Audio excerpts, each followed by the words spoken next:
আসসালামু আলাইকুম। I hope you doing well. আজকে আমাদের ওয়ার্ড অফ দ্য ডে ছিল বড়, যার মানে ধার করা।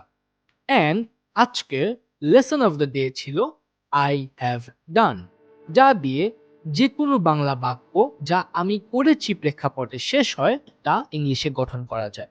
Let's look at an example. মেয়েটি আমার কাছ থেকে একটি কলম ধার নিয়েছে। মেয়েটি নিয়েছে, আমি নিয়েছি, আমি করেছি। এটা হচ্ছে আমি করেছি প্রেক্ষাপটের বাক্য। আয়ের জায়গায় বসবে বাক্যে যাকে নিয়ে কথা বলা হচ্ছে। এই বাক্যে মেয়েটি নিয়ে কথা বলা হচ্ছে। মেয়েটির ইংলিশ দ্য গার্ল। তো আয়ের জায়গায় বসতেছে দ্য গার্ল। এই জন্য হ্যাভটা হ্যাজ হয়ে যাচ্ছে।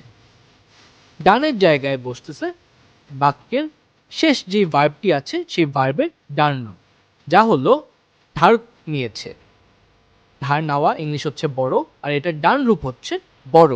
তাহলে সেন্টেন্সটি হচ্ছে দ্য গার্ল হ্যাজ বড়োড। কি নিয়েছে?